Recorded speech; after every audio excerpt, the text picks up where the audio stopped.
नाजरीन अस्सलाम वालेकुम, मैं हूं नुमान सरवर और आप देख रहे हैं मेरा यूट्यूब चैनल हिस्टोरिकल क्रिएशन। तो नाजरीन, सबसे पहले दुआ करनी चाहिए कि अल्लाह पाक पाकिस्तान को हिफ्ज़ महफूज में रखे और तमाम मुसलमानों की हिफाजत फरमाए। तो व्यूवर्स, आज पाकिस्तान में सुनने में आया है कि इस्लामाबाद में ज़लज़ले के झटके महसूस किए गए हैं और इससे एक दिन पहले भी इस्लामाबाद या रावलपिंडी में ज़लज़ले के झटके महसूस किए गए थे। इससे पहले आपको पता ही है कि तुर्की में एक बहुत ही होलनाक किस्म का ज़लज़ला आया था, की वजह से बहुत ज़्यादा हलाकतें हुई हैं। तकरीबन 30,000 के नज़दीक लोग जान की बाजी हार चुके हैं। तो व्यूवर्स, बात करेंगे आप कुर्लुश उस्मान के दूसरे ट्रेलर के बारे में और आपको ये बताएंगे कि आगे आने वाली एपिसोड में क्या क्या हो सकता है। व्यूवर्स, जैसा कि आप जानती हैं कि दूसरा ट्रेलर रिलीज हो चुका है और कुर्लुश उस्मान की नई एपिसोड 1 मार्च को आएगी। आज हम बात करेंगे नेमान और ओलिफ के इत्तेहाद के बारे में। नेमान ओलिफ के साथ इत्तेहाद क्यों करना चाहता है?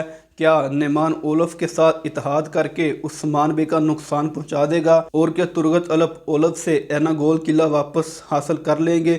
इसके बारे में बात करेंगे और बात करेंगे तमाम सरदारों के बारे में। क्या वो उस्मान बे का साथ देंगे या फिर वो इस्मा सुल्ताना की तरफ ही जाएंगे? और नेमान का उस्मान बे के खिलाफ क्या मंसूबा है? और क्या उस्मान बे की मंगोलों के साथ जंग दिखाई जाएगी या नहीं? इसके बारे में बात करेंगे। तो व्यूवर, सुनने में आया है कि इससे अगली आने वाली एपिसोड में जंग के मनाजर दिखाए जाएंगे।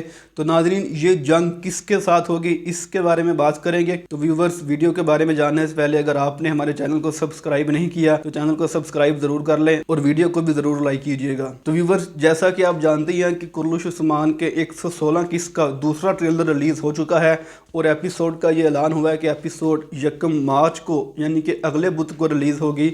और दूसरे ट्रेलर में बहुत से ऐसे वाक़यात दिखाए गए हैं जिसको देखकर ऐसा लगता है कि ये हो भी सकता है या नहीं भी। जी नाज़रीन, जैसा कि आपने देखा कि नेमान एनागोल में जाता है और ओलिफ के साथ इत्तेहाद करना चाहता है। ओलिफ को ये कहता है कि तुम उस्मान का खात्मा करोगे और इसका आगाज़ तुर्गत अलब से करोगे। तो व्यूवर्स, बात यह है कि नेमान ओलिफ के साथ इत्तेहाद क्यों करना चाहता है। तो नाज़रीन, बहुत सी पेशगोइयाँ ये की जा रही थी कि नेमान की उस्मान बे के साथ जंग नहीं होगी और यह सिर्फ इस्मा सुल्तान का खात्मा करेगा और नेमान और उस्मान बे आपस में आमने सामने नहीं आएंगे।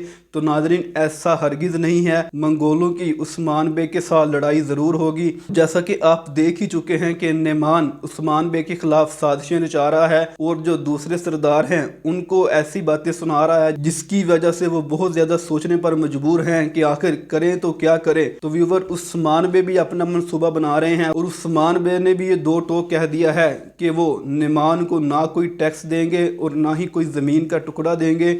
अगर जंग करनी है तो फिर जंग ही होगी। तो व्यूवर, जैसा कि बहुत सी ये खबरें आई थी कि मंगोलों के साथ उस्मान बे की जंग नहीं होगी, तो नाजरीन ऐसा हरगिज़ नहीं है। नेमान की उस्मान बे के साथ जंग ज़रूर होगी। सुनने में यह आया कि जो जंग के मनाजर हैं उनको शूट कर लिया गया है और हो सकता है कि आगे आने वाली एक साथ में ये जंग हमें देखने को मिले। तो नाजरीन, नेमान की और उस्मान बे की जंग होने वाली है और हो सकता है कि नेमान का भी खात्मा कर दिया जाए। हालांकि तारीख में इसका जिक्र नहीं मिलता। तारीखी एतबार से नेमान नाम का कोई कमांडर भी नहीं था। ये सिर्फ एक नेमान कबीले को उजागर करने के लिए एक कमांडर की एंट्री कराई गई है ताकि लोगों को यह पता चल सके कि नेमान कौन थे और इनका तारीख में क्या जिक्र मिलता है। तो नाजरीन, हमारी राय तो यही है कि मंगोलों की और तुर्कों की जंग होगी। जैसा कि नेमान ओलिफ को ये कह चुका है कि तुम उस्मान का काम तमाम करोगे। तो नाजरीन, लगता तो ऐसे ही है कि नेमान और उस्मान बे आपस में ज़रूर आमने सामने होंगे। जैसा कि आपने दूसरे मंगोल कमांडरों को देखा, उन्होंने भी काइयों के साथ जंग की और जितने भी मंगोल कमांडर थे उनका खात्मा भी हुआ। तो ऐसा हो सकता है कि नेमान का भी खात्मा हो और शायद उस्मान बे ही मंगोल कमांडर नेमान का खात्मा करे। तो व्यूवर्स, कुछ खबरें ये भी थी कि नेमान जंग नहीं करेगा और ये वापस चला जाएगा। तो नाज़रीन, ऐसा नहीं होने वाला। ये जंग दिखाई जाएगी और नेमान का खात्मा भी दिखाया जाएगा। तो नाज़रीन, आपकी इस बारे में क्या राय है? क्या नेमान की और उस्मान बे की जंग होगी या नहीं? अपनी राय के बारे में हमें ज़रूर बताइएगा। और बात करते हैं ओलिफ की और तुर्गत बे की आपस की लड़ाई के बारे में। तो नाजरीन, जैसा कि आपने ट्रेलर में देखा कि ओलिफ के सिपाही और तुर्गत के सिपाही आपस में लड़ रहे हैं। तो हो सकता है कि शायद तुर्गत बे एनागोल किला दोबारा हासिल करना चाहते हों। इसके भी इम्कानात हैं कि शायद अगली किस्त में ही एनागोल किला दोबारा हासिल करता हुआ दिखाया जाए। तो ऐसा भी हो सकता है। तो नाजरीन, तुर्गत बे तो बहुत ज़्यादा बेताब हैं कि वो किसी तरीके से ओलफ को सबक सिखाएं और ऐना गोल किला वापस हासिल कर ले। तो हो सकता है कि अगली एक दो एक साथ में तुरगत बे ओलफ का खात्मा कर दे और ऐना गोल किला दोबारा वापस हासिल कर ले। तो नाज़रीन, जो दूसरे सरदार हैं उनके बारे में बात करते हैं कि वो किस तरफ जाएंगे, उनका झुकाव किस तरफ होगा, क्या वो इस्माहान सुल्ताना के साथ ही रहेंगे। तो नाज़रीन, हमारी राय तो यही है कि जितने भी दूसरे सरदार हैं ये उस्मान बे का साथ देंगे, शायद याकूब बे उस्मान बे का साथ ना दें, क्योंकि उन्होंने बहुत बड़ी बड़ी बातें की हुई हैं और बहुत बड़े दावे किए हुए हैं। तो उनको देखकर यह लगता है कि शायद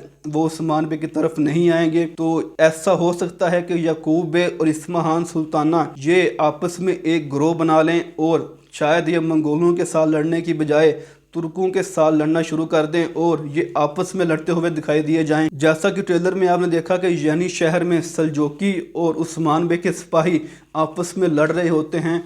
तो ये हो सकता है कि शायद ये आपस में ही लड़ पड़े और इस्माहान सुल्ताना नेमान को रोकने की बजाय उस्मान बे के साथ जंग करनी शुरू कर दे। तो व्यूवर्स, ऐसा हो सकता है और शायद इसके ज़रिए ही इस्माहान सुल्ताना का खात्मा हो जाए। तो व्यूवर्स, ये थी कुछ कुल्लुश उस्मान की किस्त 116 के ट्रेलर के बारे में मालूमात और कुछ अपडेट आपको बताते हैं कि बुराक उज़्जवत मतलब उस्मान बे ने कतर का दौरा किया और ये खबर आई है कि उस्मान बे ने इस दौरे से जितनी भी आमदनी हासिल हुई है उसको ज़दला ज़दगान की इमदाद के लिए अतिया कर दिया है और ये रकम तकरीबन 18 मिलियन डॉलर के करीब है। और जो इन्होंने मुश्तरका ट्रांसमिशन की थी उसमें भी बहुत ज़्यादा इमदाद हासिल हुई थी, तकरीबन 6 अरब डॉलर के नज़दीक उन्होंने रकम जमा की थी। तो ये बहुत बड़ी रकम थी जो उन्होंने ज़दला ज़दगान के लिए इकट्ठी की थी। तो जितने भी तुर्की के एक्टर हैं जो अपना रोल अदा कर सकते थे वो अपना रोल अदा कर रहे हैं और हमारी ये दुआ है कि अल्लाह पाक तुर्की में जितने भी मुसलमान हैं उनकी हिफाजत फरमाए और जितने भी इससे मुतासरीन हैं उनकी मदद फरमाए। तो व्यूवर्स, ये थी हमारी वीडियो। अगली वीडियो में कुल्लुश उस्मान की नई अपडेट के साथ दोबारा हाज़िर होंगे। अल्लाह हाफिज़।